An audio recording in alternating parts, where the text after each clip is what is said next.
I used to think I had to earn my worth, that if I was kind enough, funny enough, or low maintenance enough, someone would finally see my value.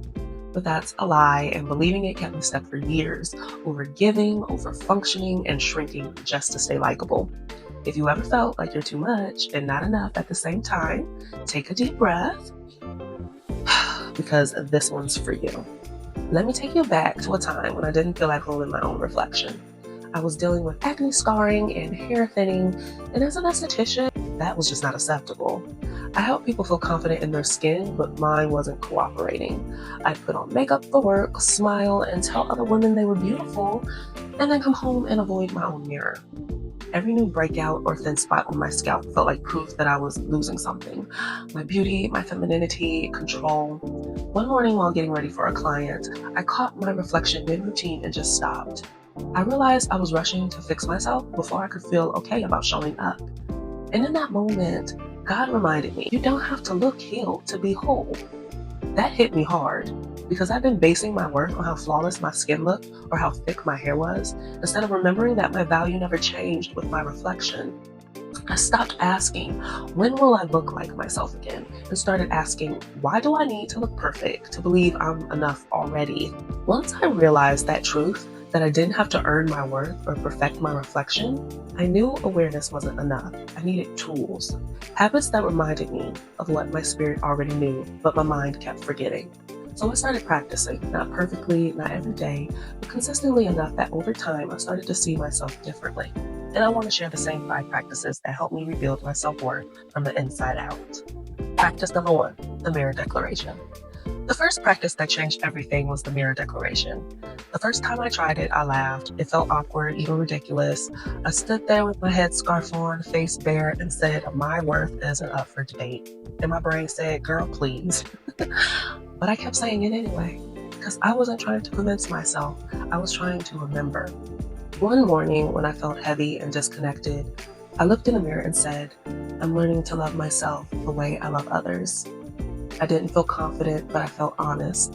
And honesty was the first layer of healing. Mirror declarations aren't about faking confidence, they're about speaking truth until your body starts to believe it. Practice number 2, the evidence journal. The second practice, my evidence journal, I realized I was only keeping receipts for what went wrong. Every mistake, every disappointment, but what about the quiet victories? Today, I set a boundary instead of swallowing my feelings. The moment I let myself rest without guilt. The conversation I handled with grace instead of anger. One night I wrote, I existed today and that was enough. That line became a lifeline. Because worth doesn't disappear on low output days, it just needs to be witnessed. That is why I created the evidence journal prompts to help you start keeping the receipts for your growth. Practice number 3, the boundary audit. The third practice, and honestly the hardest, was the boundary audit. If I truly believed I was worthy, I wouldn't keep tolerating certain things. There was a moment that woke me up. I told my partner I had gotten metal shards stuck in my hand, and hours passed before I got a simple, are you okay? That's when I realized I was explaining why I deserved care instead of expecting it. Boundaries aren't punishment, they're alignment. I asked myself, where am I betraying myself to stay connected? Every no to self-betrayal became a yes to self-respect. Practice number 4, the comparison detox. There was a season when I couldn't scroll without spiraling. Everyone seemed ahead, better jobs, happier relationships, more put together, but then I realized I wasn't jealous of them, I was disconnected from me. So I unfollowed accounts that made me shrink. Not because they were bad, but because their highlight reels kept me doubting what God was doing in my story. My feed went from noise to nourishment. Protecting your peace online is protecting your worth. Practice number 5, the permission practice. For me, that looked like this channel. I had the ideas, I had the fire, but I kept asking, who am I to speak? Who wants to listen to me? And one day I heard God whisper, you're not waiting for confidence, you're waiting for permission. That day I grabbed my phone camera, I filmed what I had, no perfect lighting, no team, just conviction. And hitting upload felt like exhaling. Because obedience builds confidence. The moment you stop waiting for permission and start moving with purpose, you become unstoppable. I turned these 5 practices into a 7-day self-worth challenge. They're not theory, they're tools I've lived.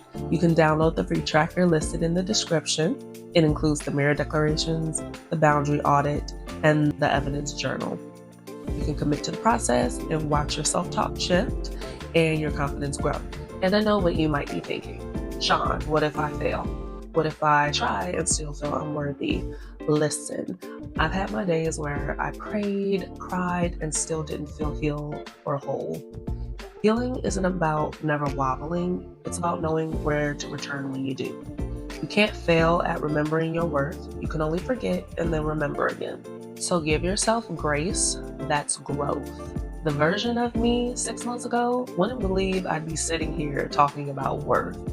But I learned my worth didn't come from fixing, proving, or being chosen. It came from God's fingerprint on my life.